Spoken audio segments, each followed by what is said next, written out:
एक बार फिर से आ गई हूँ आपके लिए ऐसा प्रोग्राम जो कि आपको बहुत सारी जानकारी देने वाला है। आज के इस प्रोग्राम में हम बात करने वाले हैं उपभोक्ता अधिकार के बारे में। जी हाँ, 15 मार्च को हर साल अंतर्राष्ट्रीय उपभोक्ता अधिकार दिवस हम मनाते हैं। क्यों आज के दिन को सेलिब्रेट किया जाता है, क्या कुछ इसका अर्थ है, क्या इसका उद्देश्य है, और भी बहुत कुछ जानकारी आज इस प्रोग्राम में हम जानने वाले हैं। हमारे साथ जुड़ने वाले हैं डॉक्टर अरुण कुमार शर्मा जी, जो कि कानून के क्षेत्र में अपनी अलग ही पहचान रखते हैं। तो चलिए बिना देरी किए सीधा रुख करते हैं अरुण कुमार शर्मा जी की ओर। तो दर्शकों, यहाँ हमारे साथ जुड़ गए हैं डॉक्टर अरुण कुमार शर्मा जी, जो कानून के क्षेत्र में अपनी अलग ही पहचान रखते हैं। चलिए उनका स्वागत करते हैं। सर, आपका बहुत बहुत स्वागत है हमारे इस कार्यक्रम में। जी, तो सर सबसे पहले हम आपसे ये जानना चाहते हैं कि आज हम मना रहे हैं या सेलिब्रेट इस दिन को इसीलिए कर रहे हैं ताकि पब्लिक तक, हमारे दर्शकों तक हम ये बात पहुंचा सकें, उन्हें जो जानकारी है वो कितनी है और कितनी जानकारी ऐसी है जो अपने अधिकारों से, उपभोक्ता अधिकारों से वो वंचित हैं। तो हम सेलिब्रेट कर रहे हैं उपभोक्ता अधिकार दिवस। तो सर आपसे जानना चाहूँगी, उपभोक्तावाद का क्या अर्थ है और क्या इसका उद्देश्य है? देखिए, उपभोक्ता का अर्थ होता है कि चीज का, सामान का, माल का उपयोग करने वाला, उपभोग करने वाला। पुराने समय में क्या था कि व्यापार में एक धर्म का भाव भी होता जी, एक सेवा का भाव भी होता था जी, उसमें लाभ होता था, लेकिन लाभ का जो प्रतिशत होता था वो इतना बैलेंस्ड होता था कि जिससे कि जो व्यापार करने वाला व्यक्ति था उसका घर चल जाए, वो अपनी कुछ जो वांछित संपत्ति है उतनी बना ले। लेकिन धीरे धीरे एक सोच ये भी रहा कि आर्थिक मामलों में, लोगों के आर्थिक मामलों में सरकार का दखल नहीं होना चाहिए। जी, किसी समय एक लेसिस फेयर का एक कंसेप्ट था, उसमें ये एक सोच था कि अगर हम उसमें दखलंदाजी करेंगे तो व्यापारी वर्ग जो है उससे हमारी आर्थिक स्थिति में नकारात्मक प्रभाव पड़ सकता है। जी, लेकिन जब सरकार का अगर दखल इसमें अगर कम रहा जी, इस सोच के साथ, तो उसका व्यापार तो बढ़ा, जी, लेकिन उसके साथ साथ उपभोक्ता का शोषण भी शुरू हुआ। पहले जो इसमें सेवा का भाव होता था व्यापार में कि भाई मैं सेवा भी कर रहा हूँ, तो वो सेवा का भाव थोड़ा पीछे हो गया और लाभ कमाना और पैसा बनाना वो ज़्यादा हो गया। वो ज़्यादा हो गया। ओके। तो उससे जो उपभोक्ताओं के अधिकार है, उपभोक्ताओं का शोषण है, जी, वो होने लगा।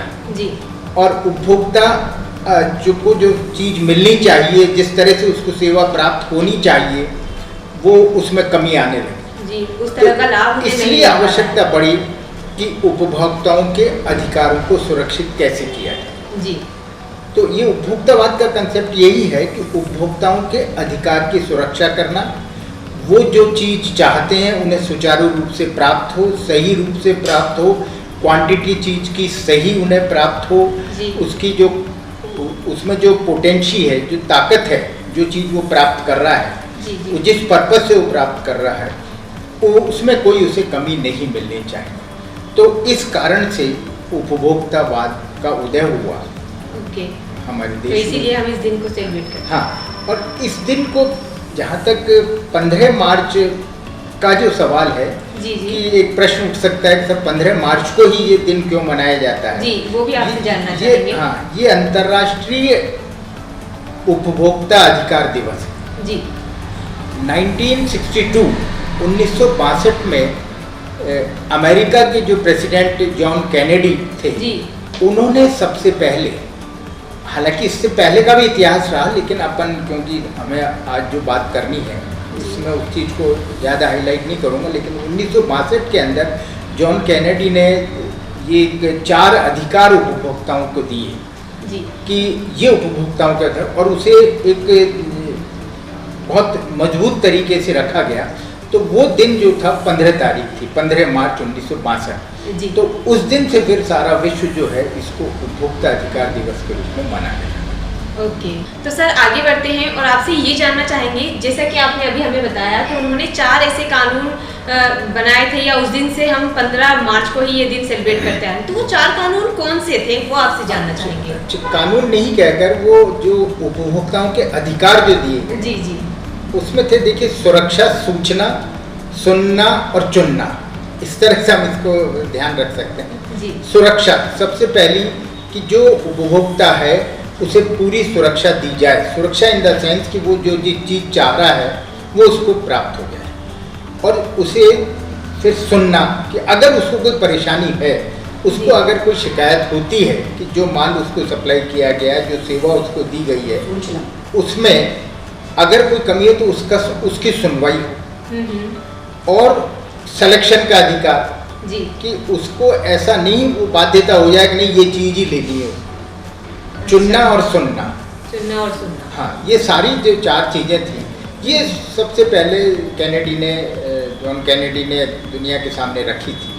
अब इसके बाद हालांकि वो 4 अधिकार थे, 2-3 अधिकार और जोड़ दिए गए, जैसे रिड्रेसल का अधिकार कि अगर उसको कोई नुकसान हो जाए तो उसकी भरपाई कैसे हो, उसके क्या नियम बने, तो उस रिड्रेसल के अधिकार के तहत वो सारी चीज़ें उसको दी गई। जी। तो सर आपसे ये भी हम जानना चाहेंगे जो 1986 के और जो आज 2019 के, आप मान लीजिए आज अभी 2022 चल रहा है, लेकिन जो 1986 और 2019 के बीच में जो उपभोक्ता के अधिकार थे उनमें क्या अंतर है? देखिए, एक ये बहुत महत्वपूर्ण चीज़ है। हालांकि अभी तक लोगों को ये पता नहीं कि कंज्यूमर का या उपभोक्ता का जो कानून है वो नया आ चुका है। जी। हमारे देश में पहला एक कॉम्प्रिहेंसिव लॉ जो सिर्फ कंज्यूमर्स को ध्यान में रख के बनाया गया था, उनके अधिकारों की रक्षा के लिए बनाया गया था, वो 1986 में आया। जी।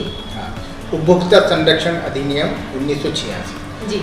वो चला, उसके कारण हमारे रिड्रेसल फोरम बनाए गए कि उपभोक्ता कहाँ पर अपनी शिकायत दर्ज करा सकता है, उसके क्या नियम है, कौन और उसकी अपील कहाँ की जा सकती है। हमारे जो स्टेट कमीशन बने, consumer state commission and national commission उसमें बनाए गए। जी।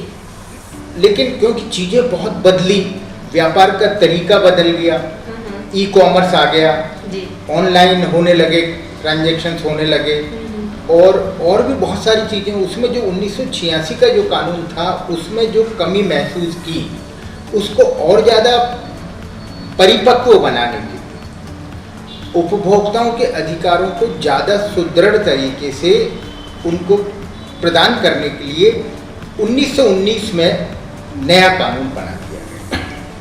उपभोक्ता संरक्षण अधिनियम 1919 आ गया, जो इस समय हमारे देश में लागू कर दिया।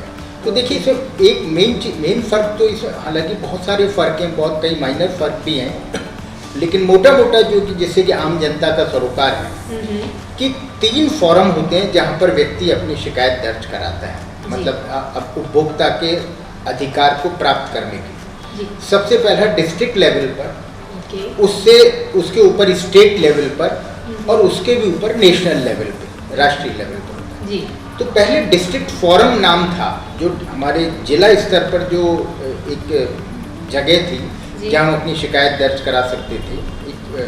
तो वो एक उस फोरम को उन्होंने रिप्लेस करके कमीशन का रूप दे दिया। हाँ, अब जो है सबसे लोअर लेवल पर, डिस्ट्रिक्ट लेवल पर, जिला स्तर पर डिस्ट्रिक्ट कमीशन की रचना कर दी गई है, जो पहले डिस्ट्रिक्ट फोरम हुआ करता था।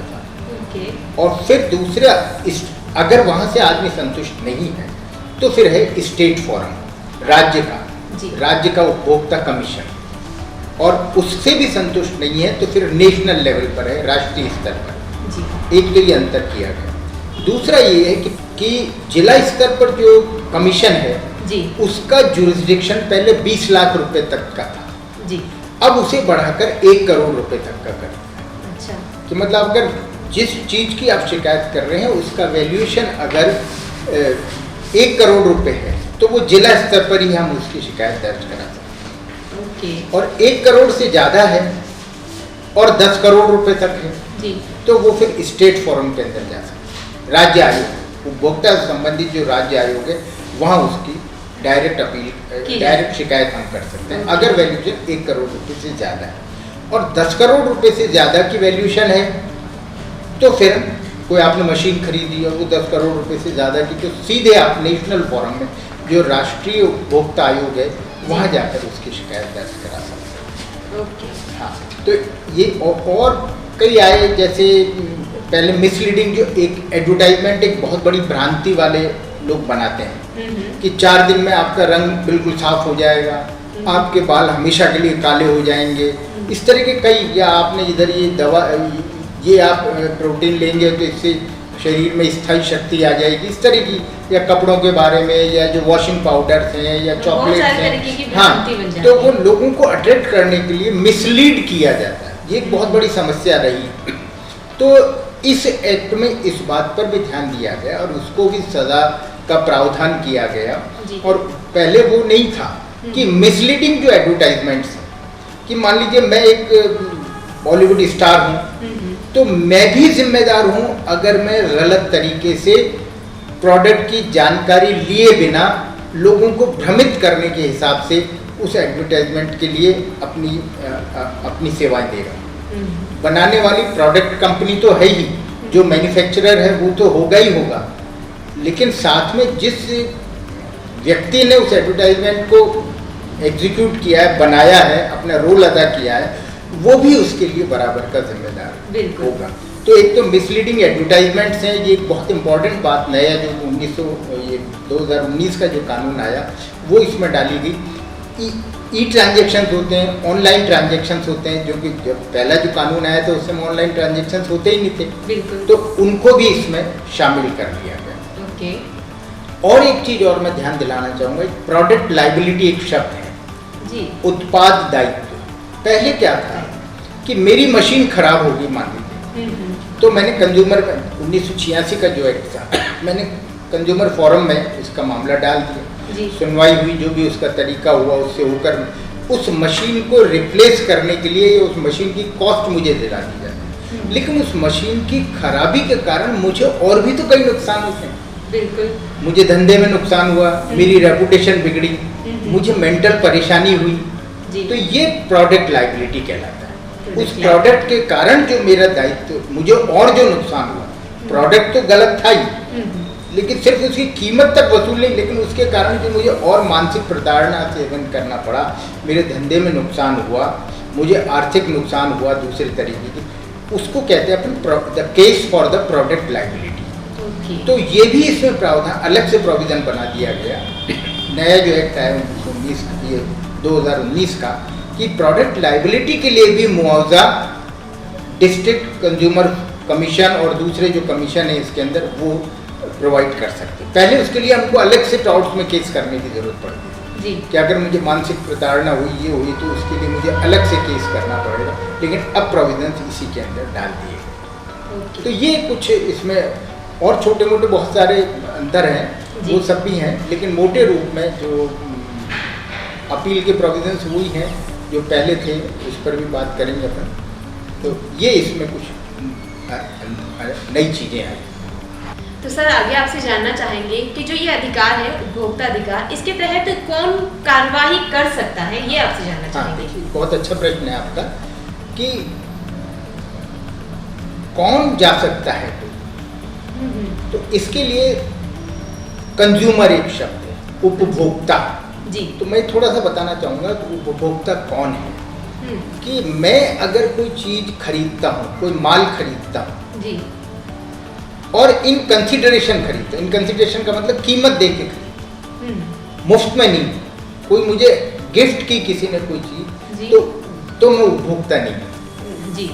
या मैंने किसी की सेवाएं ली हैं, मतलब इसमें दो चीज़ें कवर होती हैं इस एक्ट में। एक तो डिफेक्टिव गुड्स, जो माल लिया गया उसमें कोई शिकायत, एक्सपायरी डेट का माल दे दिया गया, ज़्यादा कीमत ले ली गई, या उसमें जो चीज़ें बताई गई वो चीज़ें उसमें है ही नहीं, ये सारी चीज़ें, या उसमें और कोई खराबी है, उसके अंदर कोई डिफेक्ट है किसी तरह का, आपको बताया गया कि ये मशीन है, सब 1000 प्रिंट एक साथ निकाल देगी, लेकिन जब आपने उसको ऑपरेट किया तो 700 ही प्रिंट पे बंद हो जाती है। तो इस तरह का मीन, तो डिफेक्टिव गुड्स, मतलब जिस आदमी को इसमें नुकसान हो, तो उपभोक्ता कौन है, जो कोई माल खरीदता है इन कंसिडरेशन, कंसिडरेशन का मतलब उसकी कीमत देख के प्राप्त है। दूसरी चीज किसी की सेवाएं प्राप्त कर रहा है। हम दो ही तो चीज, उपभोक्ता दो चीज़ों का उपभोक्ता संबंधित है। इस एक्ट के रिलेशन में बताना चाहूँगा कि एक तो माल, गुड्स का खरीदना, और दूसरा है हम सेवाएं लेते हैं जी। सेवाएं लेते, डॉक्टर की सेवा ले रहे हैं, आर्किटेक्ट की सेवा ले रहे हैं, किसी इंजीनियर की सेवा ले रहे हैं, आपको यहाँ पर अपने पेंट करवाना पूरे मकान में, मान लीजिए उसका आपने कॉन्ट्रैक्ट दिया, उसकी सेवाएं, तो इस तरह से सेवाएं प्राप्त हैं जी। होटल के अंदर आपको ऑर्डर कर देते हैं, सब मेरे 500 मेहमान आएंगे, शादी है या फंक्शन है, उन मेहमानों के लिए क्या क्या मतलब वहाँ का इंतजाम, ये मेनू होगा, ये होगा जी। तो उसमें कोई डिफेक्ट हवाई सेवा में आप जा रहे हैं, ट्रांसपोर्टेशन में जा रहे हैं, ट्रेन में जाते हैं, तो इस तरह के कोई आपने कैब आपने हायर की, तो उसमें कोई अपने होटल के अंदर गए और वेटर ने बदतमीजी की आपके ग्राहकों, मतलब आपके जो मेहमान हैं उनसे बदतमीजी की, तो ये भी सेवा दोष है। तो माल में डिफेक्ट हो, सामान में डिफेक्ट हो, या कोई सेवा जो आप प्राप्त कर रहे हैं, इन ल्यू ऑफ कंसिडरेशन, दोनों चीज़ों में ज़रूरी चीज़ क्या है कि मैं आपको मान लीजिए फ्री सेवा दे रहा हूँ, अब मैं डॉक्टर हूँ या मैं आयुर्वेद का काम करता हूँ या डॉक्टर का काम करता हूँ और मैं किसी से पैसा नहीं देता हूँ जी, और मेरे से कोई शिकायत हो जाती है, तो फिर आप कंज्यूमर नहीं है, क्योंकि आपने कुछ मुझे पेमेंट नहीं किया जी, आपने कोई पेमेंट नहीं किया, मेरी सेवाएं फ्री मिल रही है। कई लोग हैं जो अपनी फ्री सेवाएं देते हैं, तो वो उनके खिलाफ कार्रवाई इस एक्ट में नहीं हो सकती। तो एक तो ये थे कि इन कंसिडरेशन, मतलब आपने कोई पैसा दिया है सेवा के लिए और गुड्स के लिए, तो वो ही उपभोक्ता की श्रेणी में आता है जी। अच्छा, कई बार क्या होता है, जैसे मैंने खरीदा प्रेशर कुकर जी, या वॉशिंग मशीन मैंने खरीदा, मेरे नाम से उसका बिलिंग हुआ है, अच्छा, और वो मेरी पत्नी काम में ले रही है जी, और वो डिफेक्ट आ जाता है उसके अंदर, तो क्या मेरी पत्नी कंज्यूमर की परिभाषा में आ जाएगी, उपभोक्ता की परिभाषा में आ जाएगी? क्योंकि बिल मेरे नाम से है, मैंने खरीदा जी, और I gifted to my wife या मेरे किसी, तो वो भी कंज्यूमर की परिभाषा में आ जाएगा, क्योंकि पेमेंट मैंने किया लेकिन बेनिफिशियरी उसका वो है, फायदा उसको हो रहा है, वो उसको यूज कर रहा है, तो वहाँ पर कानूनी ये रुकावट नहीं आएगी। वो भी अगर केस करेगा, सब ये कुकर था, ये वॉशिंग मशीन थी, मेरे पति ने खरीदी, मेरे लिए खरीदी थी, और अब इसमें ये डिफेक्ट है, तो she can also claim damages under that, वो भी उपभोक्ता की श्रेणी में है। और उपभोक्ता की श्रेणी में जैसे मैंने बताया ना, पेमेंट होना चाहिए, कंसिडरेशन होना चाहिए, और उसका आपके पास सबूत होना चाहिए जी। कई बार क्या होता है, मैं आम लोगों से कहना चाहूँगा कि या लोग आते हैं, सब ये मैंने आप कोई सूट लेने जाते हैं बाजार, अब उसने बताया सर 2000 रुपये का सूट है, आप ठीक है, आप कहते हैं कोई, वो कहता है अगर आप बिल नहीं लेते हैं मैडम तो फिर मैं आपको 300 रुपये कम कर दूँ, मैं 1700 रुपये में आपको दे दूँ। अब 300 रुपये के लोग के लिए आपने वो सामान तो खरीद लिया, क्योंकि उसने कहा आप बिल नहीं लेंगे तो मैं आपको सस्ते में दे दूँगा उस लोग में, लेकिन कल को उसमें कोई डिफेक्ट आता है तो फिर आप कैसे साबित करेंगे कि मैं इसका उपभोक्ता हूँ? वहाँ सबसे पहला प्रश्न तो यही साबित करना होगा आपको, जब भी आप कंज्यूमर कमीशन में जाएंगे, डिस्ट्रिक्ट कंज्यूमर कमीशन में आप जाकर अपनी बात रखते हैं कि साहब ये जो सामान मैंने इनसे खरीदा था, जिसके खिलाफ आपने कंप्लेंट की है, और पैसे दे के खरीदा था, तो उसका सबूत भी होना चाहिए। आप साबित ही नहीं कर सकते, कोई आपने पैसा देकर खरीदा था, आपके पास बिल होगा इसका, तो न तो आपके पास बिल है तो आप कोई भी चीज़ साबित नहीं कर। तो एक तो ये सावधानी लोगों को रखनी चाहिए कि चंद पैसों के उसमें लोभ में हम बिल नहीं लेते जी, और बाद में बड़ा नुकसान हमको हो सकता है। उस जगह आपने गोल्ड खरीद लिया, कोई बिल नहीं लिया, अब उस गोल्ड में कितना उसने गड़बड़ करके दे दी, बाद में आपको पता पड़ता है कि 50% ही, अब कितना बड़ा आपको नुकसान होगा। बिल्कुल, क्योंकि अब वो वापस भी नहीं कर सकते हैं। हाँ जी, वो ये कहेगा ही नहीं ना मेरे यहाँ से लिए, बिल्कुल, वो आप साबित कैसे देगा तो वो आप कैसे ले लेगा वापस, तो वो फिर बाद में साबित भी होती है तो उसके लिए बड़ी परेशानी होती है। बहुत ज़्यादा बिल है तो सीधा आपने बिल पेश कर दिया, बस उसके ऊपर लाइबिलिटी आ गई, उसके ऊपर हमारी झंझट नहीं रहेगा कि साहब आप कंज्यूमर हैं या नहीं है, आपने इनसे चीज़ खरीदी या नहीं खरीदी। तो ऐसी स्थिति के अंदर आपको ये ध्यान रखना चाहिए जी, और उस बिल को आपको यू मस्ट प्रिजर्व इट, आप उस बिल को सुरक्षित रखें। हम बिल लेते हैं, थोड़े दिन में रद्दी में उसको फेंक देते हैं, और बाद में परेशानी होती है हमको, फिर हम बिल को ढूंढते हैं, लेकिन वो बिल आपको टाइम पर मिलेगा ही नहीं जी। तो इसलिए क्योंकि हर चीज़ जो शिकायत करता है, कानून का नियम ये है कि जो शिकायत करता है उसको साबित भी करने की जिम्मेदारी उसकी है। अगर मैं आप पे कोई आरोप लगा रहा हूँ तो मुझे साबित करना है उस आरोप के बारे जी मैंने कहा ये सामान आपने मुझे गलत दे दिया तो मुझे जी हमें मुझे साबित करना पड़ेगा। अगर मैं यहाँ बैठी हूँ और आपसे कुछ कह रही हूँ कि आपने ये बात मुझसे कही थी या मैंने आपसे ये चीज़ खरीदी थी, तो वो मुझे साबित करना आपको पड़ेगा। साबित कर जी तो कंज्यूमर जो है वो इसमें कार्यवाही कर सकता है। ओके। कंज्यूमर वो है जिसने पैसा दिया है, पूरा दे दिया। कई बार क्या होता है हम किश्तों में सामान खरीदते हैं कि चीज़ 1 लाख रुपए की और हम 10-10 हज़ार रुपए की 10 किश्तें दे देते हैं, तो भी वो कंज्यूमर की श्रेणी में वो है। या कई बार हम पैसा नहीं देते, सिर्फ एग्रीमेंट करते हैं जी कि भाई ठीक है मैं 6 महीने में पैसे दे दूँ, आज आपने एक भी पैसा नहीं दिया, लेकिन इस बात का सबूत है कि ये एग्रीमेंट आपका हुआ है, आपने ये चीज़ इससे ली है और आप दोनों में ये बात तय हो गई कि आप इसको पैसे को 6 महीने बाद देंगे, तो भी आप इस एक्ट के तहत कार्रवाई कर सकते हैं। तो सर जैसा कि अभी हम बात कर रहे हैं उपभोक्ता अधिकार दिवस से जुड़ी बहुत सारी चीज़ें हम इस प्रोग्राम में जान रहे हैं। उपभोक्ता अधिकार से जुड़ा कुछ एक शब्द होता है सेवा में त्रुटि, तो इस शब्द का क्या मतलब होता है वो हम आपसे जानना चाहेंगे।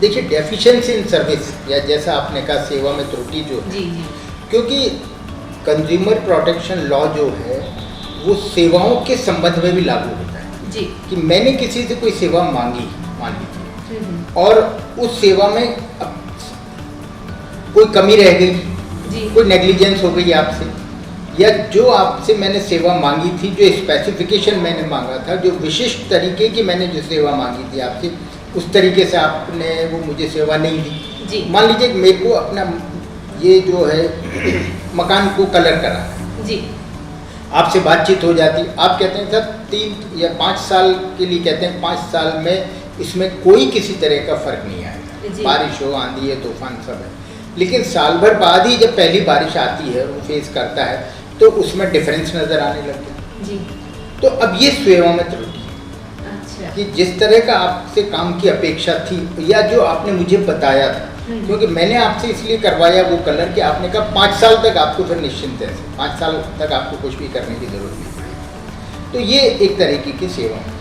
होटल का आपने काम किया, अपने मेहमानों को बुलाया, दही को आपने खट्टा कर दिया जी लोगों की, या कुछ लोगों की तबीयत खराब हो गई, या जिस तरीके से और मिठाई बननी चाहिए थी उसमें वो उस तरह की चीज़ नहीं है कि पुराना उसने खाना रख दिया उसके अंदर कोई सामान। तो इसी तरीके से ट्रांसपोर्टेशन के अंदर होता है, मान लीजिए आपने कोई गुड्स आपको यहाँ से वहाँ भिजवाने, अब उसमें मान लो 10% आपके गुड्स जो है डैमेज हो गए, तो ये मतलब जिस तरीके की सेवा की अपेक्षा थी आपको वैसी सेवा हमें नहीं, क्योंकि आप जब उससे कॉन्ट्रैक्ट करते हैं या जब आप उससे बात करते हैं या जो आपको उसको पेमेंट करना है वो आपको उसी तरह से सोचते हैं कि भाई आपका 100% सामान सही पहुंचेगा, जी तो हो सकता है कि आप उसका कुछ ज़्यादा पेमेंट भी उसको करें, उसकी गुडविल उसने इस तरह की बात बताई, लेकिन आपका सामान पूरा सुरक्षित पहुंच ही नहीं रहा। तो ये सब सेवा में होटल आपने किया, होटल के जो वेटर्स हैं वो बदसलूकी करते हैं, उन्होंने कोई और गड़बड़ कर दी, कोई सामान आपका डैमेज कर दिया, नेग्लिजेंट, तो वो ये सब सेवा में त्रुटि। आपकी मशीन है मान लीजिए ठीक कराई आपने, अब वो मशीन उसने डिफेक्टिव दे दी तो ये गुड्स में डिफेक्ट हो गया, लेकिन कोई मशीन ठीक करके गया, लेकिन 4 दिन बाद वापस आपने सिर्फ उससे सेवा किस बात के लिए, मशीन ठीक करवाने की सेवा ली, मशीन आपने उससे नहीं खरीदी, लेकिन मशीन ठीक करवाने के लिए आपने उससे मांगा, उसने ये कह दिया कि ये होगी इतने दिन तक कि अब ये बिल्कुल ठीक है और ये मशीन आपकी, मैंने और उसका उसने पेमेंट ले लिया, लेकिन उसके जाने के 2-4-5 दिन बाद वापस वही डिफेक्ट उसके अंदर गाड़ी में हो, कारों की सर्विस कराते हैं, ये कराते हैं, पर उसमें लंबा चौड़ा पैसा देते हैं जी, और उसमें वो आपकी प्रॉब्लम सॉल्व भी नहीं होती। उस समय तो उसने बता दिया प्रॉब्लम सॉल्व हो गई, लेकिन वहाँ से आते ही 2 दिन बाद वापस वही चीज़ होने लगी, तो ये सेवा में त्रुटि। और सेवा में त्रुटि के और भी बहुत सारे, एक चीज़ और मैं थोड़ा बताना चाहूँगा जी कि बात जो उपभोक्ता की थी ना, कि उपभोक्ता इसमें बात तो उपभोक्ता, मैंने कोई चीज़ खरीदी मान लीजिए कॉमर्शियल पर्पज से जी, मैंने व्यापार करने के लिए आपसे वॉशिंग मशीन खरीदा जी, और मैंने खरीदा 20,000 में, उन्होंने 22,000 में बेच दिया उसको, तो वो जो वॉशिंग मशीन, मैं क्या उपभोक्ता हूँ, व्यापारिक कारण से व्यापार करने के लिए अगर आप कोई सामान खरीदते हैं जी, तो फिर आप उपभोक्ता की श्रेणी में नहीं आते, और मैंने आपको कोई गलत सामान दे दिया, लेकिन आपका और मेरा एग्रीमेंट काय के लिए था कि आप 20 वॉशिंग मशीन खरीदते हैं, उसमें मान लो 10 वॉशिंग मशीन गड़बड़ आ गई, तो क्या उपभोक्ता में वो मामला जाएगा? तो खरीदने वाला उपभोक्ता की श्रेणी में नहीं आएगा, उसको फिर संविदा भंग में वो कार्रवाई करनी वो जी। इस कानून के तहत, क्योंकि ये कानून सिर्फ उपभोक्ताओं के अधिकारों की रक्षा के लिए जी। और उपभोक्ता कौन है कि जो नॉन बिजनेस, एक नॉन व्यापारिक गतिविधि नहीं होनी चाहिए। लेकिन मान लीजिए कि मैंने टैक्सी आपसे कार खरीदी जी और मैं खुद उस कार को चला रहा हूँ टैक्सी ड्राइवर के रूप में और अपनी जो रोजी रोटी है उससे कमा रहा हूँ, जी जी तो काम तो मैं उससे कॉमर्शियल ले रहा हूँ एक तरह से, लेकिन वो उपभोक्ता उस समय, क्योंकि मैंने आपसे जो कार खरीदी है वो खुद यूज कर रहा हूँ जी। तो अगर मैंने कार खरीद के दूसरे को बेच दी तो उपभोक्ता की श्रेणी में नहीं है। समझ रहे ना जी कि ये चीज समझने वाली बात है। कॉमर्शियल पर्पस से, व्यापारिक कारण से अगर कोई चीज खरीदी जाती है तो वो खरीदने वाला व्यक्ति और उस चीज में कोई डिफेक्ट होता है तो वो इस कानून के तहत नहीं जा सकता। ओके कॉमर्शियल पर्पस इसके पर ये कानून लागू नहीं होता। जी व्यापारिक कारण मतलब मुझे अपने काम के लिए वो चीज मैंने खरीदी तो ये कानून हमारा लागू।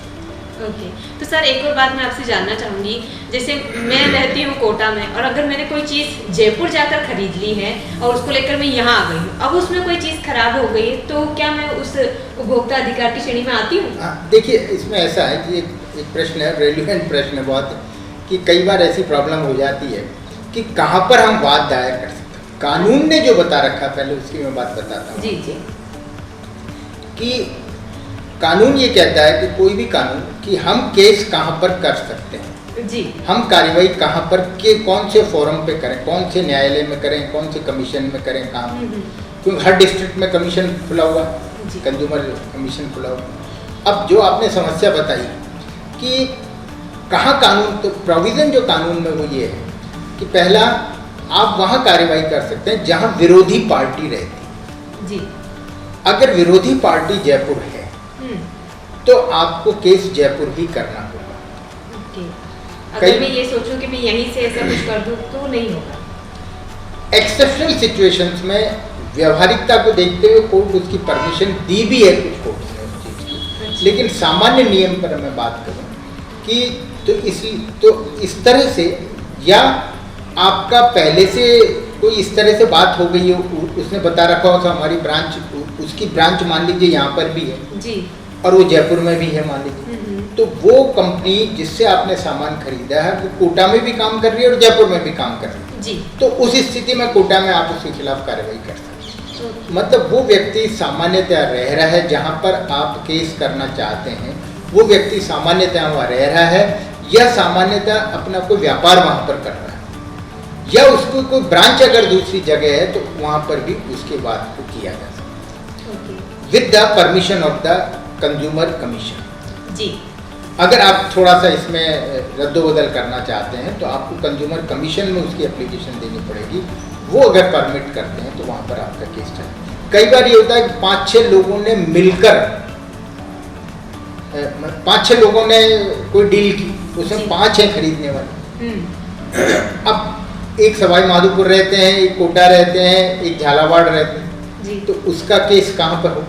जी वो एक ही मतलब एक ही प्रॉब्लम है सब। हाँ तो उस समय with the permission of the commission वो केस कहीं भी मतलब, तो उसकी 5 एजेंसीज हैं, सॉरी मेरा कहने का मतलब था कि जिससे खरीदा उसके 5 ऑफिस हैं 5 जगह। ओके तो डिस्ट्रिक्ट कमीशन जो होगा वो उसकी परमिशन से आप किसी जगह पर वाद दायर कर सकते हैं।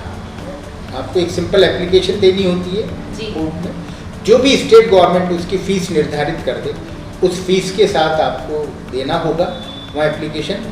वहाँ आप उसके साथ कोई डॉक्यूमेंट्स भी अगर लगाना चाहें तो फॉर्म जो है, जो कमीशन जो है वो जैसे दूसरी कोर्ट्स और कमीशन में क्या अंतर है, जी जैसे दूसरे न्यायालय भी हैं और ये कंज्यूमर का कमीशन भी, तो कंज्यूमर के कमीशन को एक तो जो सामान्य विधि है प्रोसीजर की जी उससे थोड़ा स्वतंत्र, सिविल प्रोसीजर कोर्ट में हम कोई दीवानी मामला होता है सिविल, लेकिन उसका अपना एक थोड़ा तरीका कठिन है, जी न्यायालयों को उसके अनुसार चलना पड़ता है सामान्य।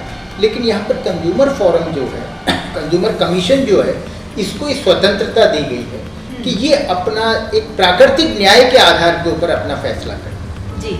एविडेंस एक्ट जो हमारा साक्ष्य लेने, किस तरह से साक्ष्य लिया जाएगा, क्या, उससे भी इसको स्वतंत्र किया गया है। ओके। हाँ, एफिडेविट के आधार के ऊपर सिर्फ कि आप अपनी बात उसमें रख सकते हैं, शपथ पत्र के आधार पर भी ये बात को स्वीकार कर सकते हैं। जी। जबकि दूसरी कोर्ट्स में आपको व्यक्ति से बुला लिया जाता है, व्यक्ति से बात होती है, तो इसमें अगर आप खाली एफिडेविट देते हैं, शपथ पत्र देते हैं, तो और न्यायालय उचित समझता है तो उसको भी एक्सेप्ट करके कार्यवाही को शुरू करते जी। तो सर एक चीज़ और मैं बताना चाहूँ, 1 मिनट लूँगा मैं आपका, ओके। कि देखिए एक मीडिएशन एक शब्द है जो आजकल काफ़ी प्रचलित है। मीडिएशन। मीडिएशन, हाँ, मध्यस्थता। क्या होता है कि हम सीधे कोर्ट में चले जाते हैं, तो जब भी कोई एप्लीकेशन, इसमें मीडिएशन के प्रोविजन भी हमारे इसमें एक्ट में, नए एक्ट में डाले गए जी। कि जब भी कोई एप्लीकेशन डाली जाती है किसी के खिलाफ, न्यायालय देखता है कोई प्राइमा फेसी प्रथम दृष्टया कोई मामला बनता है और कोई गड़बड़ हुई है, न्यायालय को ऐसा लगता है तो दूसरी पार्टी को बुला लेगा, और न्यायालय को ये लगता है कि भाई दोनों में समझौता हो सकता है। जी। अभी कोर्ट की प्रॉपर कार्यवाही शुरू नहीं हुई, दोनों आपस में मिलकर समझौता कर सकते हैं। तो ऐसी स्थिति में न्यायालय उन दोनों से पूछेगा, उनसे एक एप्लीकेशन ले लेगा कि भाई हम दोनों, मतलब न्यायालय को महसूस हो कि ये मामला समझौते से निपट सकता है। जी। तो न्यायालय उनसे कहेगा, और उनसे वो अगर 5 दिन के अंदर, जिस दिन न्यायालय उनको कहता है उसके 5 दिन में एक एप्लीकेशन दे देते हैं कोर्ट में कि साहब हम अपने मामले को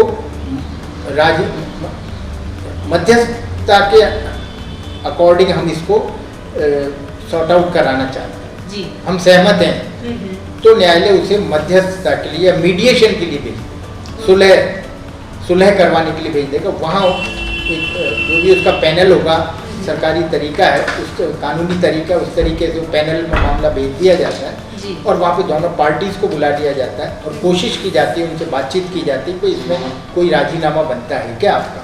जी। अगर पार्टीज का राजीनामा बन जाता है तो वो राजीनामा कागज पे लिख के और उसको कोर्ट के सामने पेश कर दिया जाता है और कोर्ट उस पर मोहर लगा देती है। अपना दिमाग फिर कोर्ट उसमें सामान्यतया नहीं लगाएगी, क्योंकि दोनों पार्टी राजी होगी, तो फिर कोर्ट को कुछ कहने की गुंजाइश नहीं। और अगर सुलह के माध्यम से वो मामला सुलझाए तो फिर उसकी कोई अपील नहीं। ओके। हायर कोर्ट में, क्योंकि हम नीचे कोर्ट से अगर हार जाते हैं या जीत जाते हैं तो दूसरा पक्ष उसमें हायर कोर्ट के अंदर अपील कर सकता है। तो फिर अगर सुलह, क्यों जब दोनों राजी थे तो फिर अपील की क्या फिर शिकायत की कोई गुंजाइश ही नहीं रही। जी। अगर एक मैं अपील के बारे में भी थोड़ा बता दूं आपको। जी। जी। कि नीचे की कोर्ट, नीचे कोर्ट कमीशन से मतलब मेरा डिस्ट्रिक्ट कमीशन, जिला स्तर पे मान लीजिए आपने कोई बात की, कोई मामला डाला और एक फैसला हो गया और कमीशन ने फैसला कर दिया कोई 50,000 रुपये आप इनको दें। जी। आपके पक्ष में फैसला है, वो सहमत नहीं है इससे, दूसरी पक्ष, तो उसके पास क्या अधिकार है?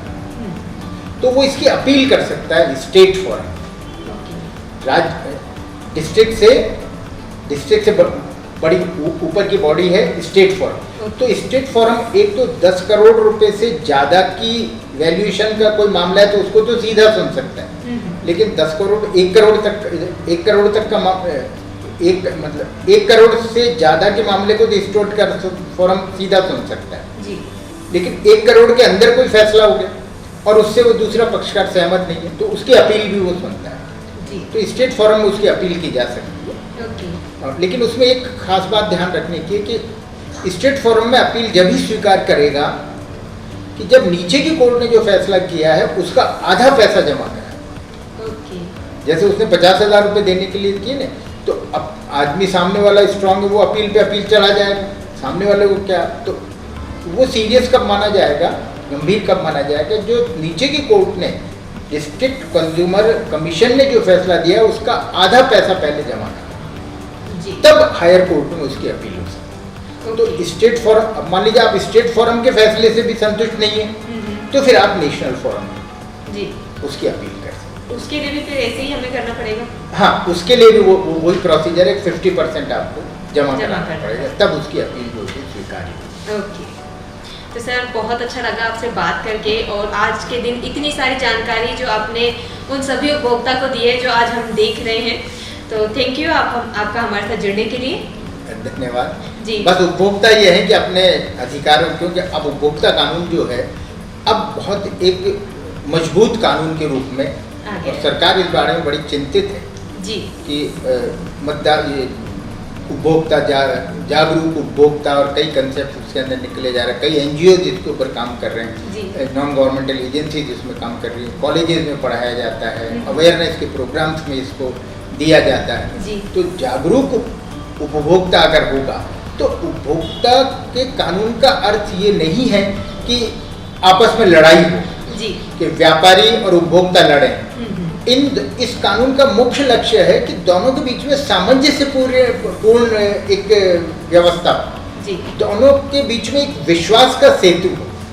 अगर ऐसी स्थिति बनती है तो उससे हमारा व्यापार भी बढ़ेगा और उपभोक्ता की संतुष्टि भी बढ़ेगी। वो इसका मुख्य लक्ष्य है। जो एक वेलफेयर कंट्री के अंदर जो हमारा कॉन्स्टिट्यूशन संविधान जो है वो एक लोक कल्याणकारी संविधान, उसने भी इस तरह का इशारा किया है कि लोग संतुष्ट रहें, कंज्यूमर शुड बी सेटिस्फाइड।